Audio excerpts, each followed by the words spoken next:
Welcome, knowledge grabbers. You are now entering the world of KYC. Hello, everybody. Good evening, and welcome back to the channel. So, I am really pleased to get this particular topic to you because this is the one topic which everybody had requested me personally and on the comments. So, this particular topic would be ownership structure. So, how do we identify ownership and how do we work through the percentages, and how do we come to the ultimate parent that we say for this particular entity. All right, so if I had to give you three basic ownership structures, those would be the ascending, the descending, and the reverse. Now you must be imagining what are these three structures. So I'll explain it to you to what ascending means. All right, so we'll step up from the ascending and then we'll progress to the other two. Now if you're able to see, the ascending would be these categories. Now how they are written, it is written from down to up. I have written it like this just for your understanding. So what happens is, our entity is given PQR Limited, which will be mentioned here somewhere at the bottom. Okay, PQR Limited. All right, and then the immediate parent. Now keep these words in mind. Immediate parent, that means the entity who's holding our entity is the immediate parent. All right, so that is why I have underlined these words for you, so that you understand what are these words used for and when are these used. So our entity is PQR Limited. The immediate parent would be EFG Limited. All right, then the indirect parent, indirect as in this particular entity KLM Corp is holding PQR Limited. However, there is one layer of ownership in between, which is EFG. So via EFG, KLM is holding particular percentage. Then the ultimate parent is ABC Incorporated or ABC Inc. Now, ABC Inc. is holding all of these entities. Okay, this is the ultimate parent, which is also known as the ultimate beneficial owner if in case it was an individual. But if it is an entity, then we'll say ultimate parent. Now, why ultimate parent? Because this particular entity is holding all of them, reason one. And reason two being, either this entity is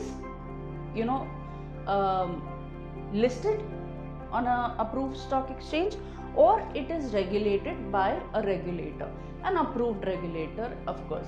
So that is the reason we stop the ownership here, and we call this as ultimate parent. But if there was an individual which is holding this particular entity, then this entity would also become the indirect parent, and the ultimate beneficial owner, that is UBO, would be an individual. So I hope the immediate, indirect, ultimate is clear with you. Why am I saying this ascending? Because we have our entity as PQR, right? And it is held by immediate, indirect, and ultimate. So it is going upwards in the ownership structure. So PQR is at the bottom, then the immediate parent EFG, then the indirect parent, and then the ultimate parent above. Okay, it's ascending, it's like going upwards. Now if it would have been the other way around, okay, it is that we have ABC Inc. and we have PQR also as our entity. Now if we had to show this particular structure, keeping in mind our ABC Inc. is the main entity or the group entity, then we would have written it down like ABC is held, ABC is holding EFG, then it is ABC is holding KLM, then KLM is holding EFG, and EFG is holding PQR. So it would have gone down. So this is ascending and descending. I'll show it to you in a structure format so that it will be easy for you. Now, keeping this particular thing in mind, Okay, now if we remove these ultimate parent and indirect parent, okay, the reverse structure, what it would be, forget that this is an ultimate parent. Okay, assume ABC Inc. also is an indirect parent. Alright, now if we say indirect,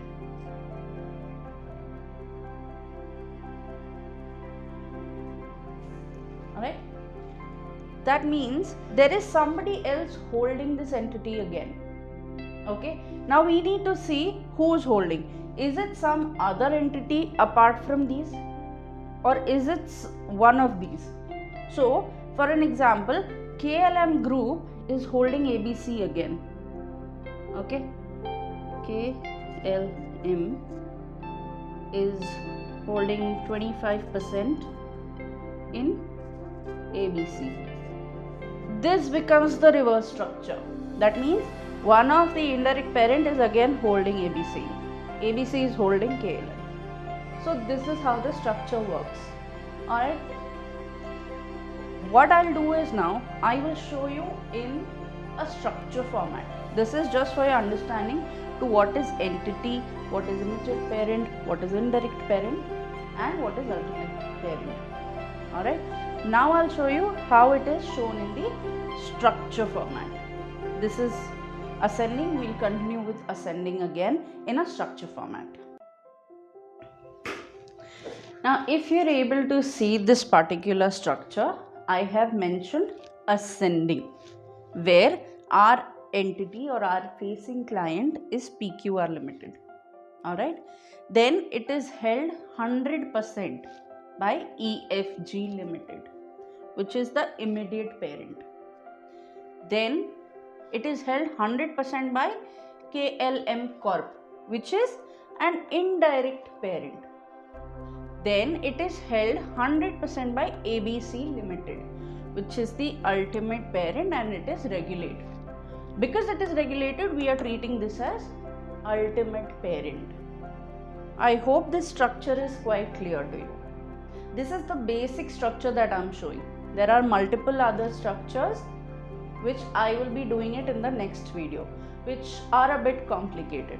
But as of now, we are doing it in a very easier way so that you understand how the structure works.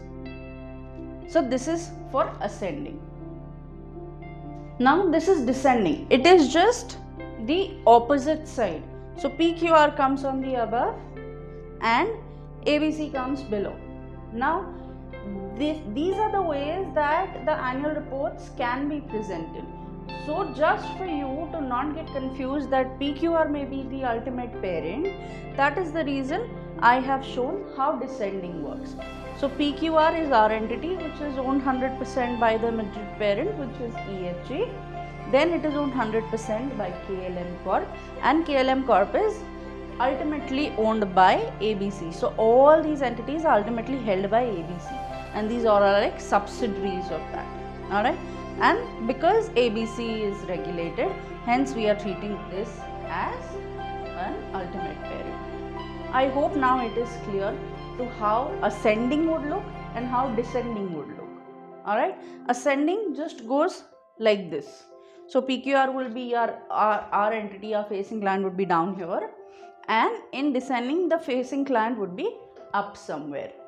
Alright. So I'll quickly walk you through the reverse ownership structure, which is nothing but the facing client is held by different entities as we saw in the previous structures, and then because ABC Inc. is not regulated, it is held by other entities, which is one of the entities which is having which is a subsidiary of ABC. For an example, if I say, so KLM Corp is holding 50% of ABC Inc. and EFG is holding 50% of ABC Inc., which now is said to be reversed. So because ABC is not regulated, it is held by different entities, mentioning that where ABC is holding them at some point, these entities are also holding ABC. So ABC becomes indirect too, and you will dig down the ownership up to UBO or the ultimate parent level. UBO being an individual and ultimate parent being an entity which is either listed or regulated. So this is how reverse structure works. I hope I was able to give you a basic knowledge of how the three structures work. I'm pretty sure that you will get help from your mentors once you start working, but this is just in case you have to give an interview and there is an ownership structure asked. So I hope I have answered all your questions. Please do follow me on LinkedIn if you have any questions related to the videos personally you want me to ask. And please do subscribe to the channel to get more videos. I will be coming up with ownership structure 2, keeping in mind how do we calculate the ownership percentages. Alright, so thank you so much for paying attention, and all the best for your interviews. Please do follow and subscribe to the channel. Thank you.